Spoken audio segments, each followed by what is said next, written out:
कहानी पश्चिम वर्जीनिया के सबसे सुदूर जंगल में शुरू होती है। सुनसान सड़क पर चढ़ने के लिए रिच और हैली नाम के एक जोड़े को इरादा करते देखा जा सकता है। अमीर शीर्ष पर पहुंच जाता है और अपने सामने पानी की गंदी धारा को पहचानता है और अपनी जीत पर खुद की सराहना करने के बाद वह तुरंत हैली को आदेश देता है। अब हम देखते हैं कि चढ़ते समय हैली का पैर फिसल गया है, लेकिन वह खुद को नियंत्रित करते हुए फिर से ऊपर चढ़ने की कोशिश करती है। यहाँ वह रिच को मदद के लिए बुलाता है, लेकिन उसे पहले न देख पाने के कारण चिंतित हो जाता है। अचानक वह अपने चेहरे पर गिरी हुई खून की बूंदों को देखकर चौंक जाती है। उसकी नजर रिच पर है जो किसी के द्वारा गिर गया है। कुछ भी समझने से पहले कोई उसे जबरदस्ती खींचने लगता है, लेकिन वह रस्सी काटकर खुद को संभाल लेती है। लेकिन अपनी पकड़ खोने से वह नीचे गिर जाती है, जहां उसे रिच की लाश दिखाई देती है। उसे देखकर वह रोने लगती है।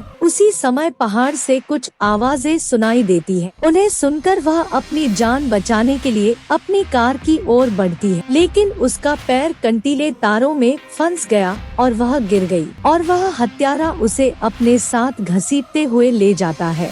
अब हम इस क्षेत्र में डकैतियों की घटनाओं के बारे में जानते हैं, जहां खबरों में एक के बाद एक कारों की चोरी का खुलासा होता है। यहाँ तक कि लोग इस इलाके में जादू टोना देखने का भी दावा करते हैं। हमें फिर से इस क्षेत्र में गुजरती हुई एक कार दिखाई देती है, जहां हम क्रिस को देखते हैं जो दूसरे शहर में इंटरव्यू के लिए जा रहा है। सफर के दौरान वह ट्रैफिक जाम में फंस गए और जब ट्रैफिक आगे नहीं बढ़ता तो उसे देर हो जाती है। कार से बाहर निकलकर वह वहां खड़े ट्रक के सामने की ओर बढ़ता है, जहां उन्होंने ट्रक ड्राइवर से जाम का कारण पूछा। ड्राइवर उसे बताता है कि 5 मील की दूरी पर एक रासायनिक ट्रक पलट गया है, इसलिए उन्हें यहाँ कई घंटे बिताने पड़ते हैं। जब वह यह सुनता है तो वह अपनी कार की ओर दौड़ता है और चिंतित हो जाता है। खुद को ट्रैफिक में फंसा हुआ पाकर वह अपनी कार घुमाता है और वह कंपनी को अपने देर से आने की सूचना देता है, लेकिन पहाड़ी क्षेत्र होने के कारण फोन कट गया। फोन की तलाश में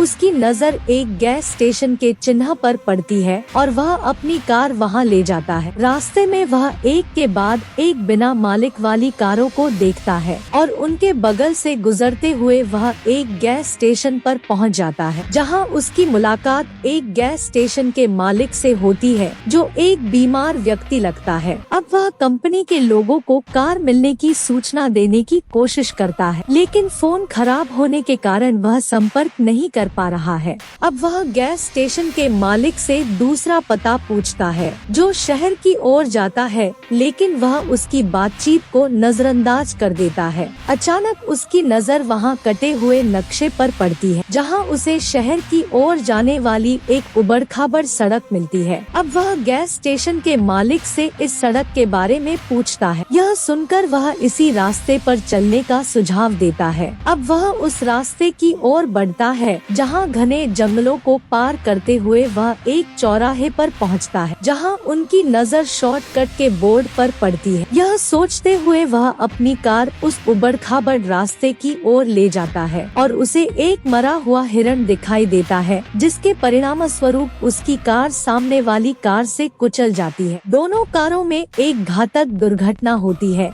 लेकिन क्रिस बच जाता है। इस कार के मालिकों ने अब उनसे संपर्क किया है और उनके स्वास्थ्य के बारे में जानकारी ली है। खुद को संभालते हुए वह उनसे अपनी गलती की माफी मांगता है और अपनी ओर से नुकसान का भुगतान लौटाने की बात करता है। इसके साथ ही वह बीच सड़क पर कार रुकने का कारण भी पूछते हैं, जहां फ्रांसिन ने जवाब दिया कि सड़क पर लगे कंटीले तारों से उनकी कार का टायर पंक्चर हो गया है। उनका एक मित्र कॉल के लिए पिछले गैस स्टेशन पर जाने का सुझाव देता है, लेकिन क्रिस ने उन्हें वहां जाने से मना किया। सभी ने अकेले जाने का फैसला किया, लेकिन इवान और फ्रांसिन कारों की देखभाल के लिए रुक गए। अब उन्हें रास्ते में एक मरा हुआ नेवला मिला। ऐसा प्रतीत होता है कि किसी ने इसे बीच से फाड़कर फेंक दिया है। कुछ दूरी पर चलकर वे कारों के जलते हुए टायर देखते हैं, जो खतरे का संकेत देते हैं, लेकिन वह आगे बढ़ने को कहता है। वहाँ हम फ्रांसिन और इवान को देखते हैं, जिन्हें पास की झाड़ियों में हलचल महसूस होती है और वह जांच करने जाता है,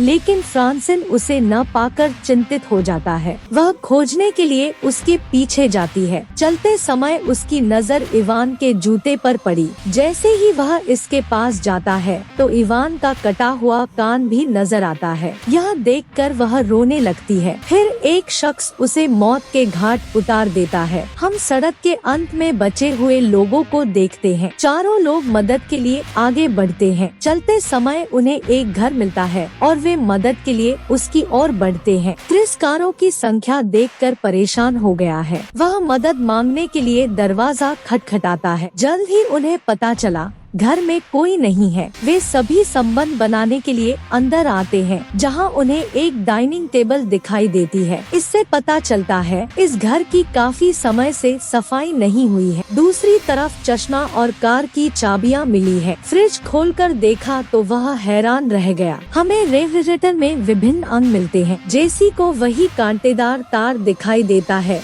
जिससे उसकी कार का टायर फट गया था। अब चारों भागने लगे। उसी समय क्रिस खिड़की से झांकता है और वहाँ एक वाहन को आता हुआ देखता है। चारों पीछे के दरवाजे की ओर भागे, लेकिन वहाँ ताला लगा देखकर सभी डर गए। हम हत्यारे को कमरे में प्रवेश करते देखते हैं और बस फ्रांसिन के शव को फेंक दो। और हम क्रिस और जेसी को देखते हैं जो जख्मी है और उन्होंने उसका मृत शरीर देखा है। हम 3 नरभक्षियों को देखते हैं जिन्होंने फ्रांसिन के शव को पहली बार मेज पर रखा। वे उसे अपने तेज औजारों से काटना शुरू कर देते हैं। इस रक्तपात को देखकर जेसी लगभग चीखने ही वाली है। स्कॉट ने अपना हाथ उसके मुंह पर रखा। कुछ देर बाद वे नरभक्षी शव खाते ही गहरी नींद में सो जाते हैं। मौका पाकर सभी चोरी छिपे निकलने की कोशिश करते हैं। इस दौरान एक नरभक्षी की नजर उन पर पड़ती है। उसे देखकर सभी पीछे की ओर भाग जाते हैं। पहली नजर में नरभक्षी उन्हें खोजते हुए वहां पहुंच जाते हैं और क्रिस अपना ध्यान अपनी ओर से हटाने के लिए चिल्लाते हुए उनके वाहन चुराने का इरादा रखता है। हालांकि एक नरभक्षी ने उसे गोली मार दी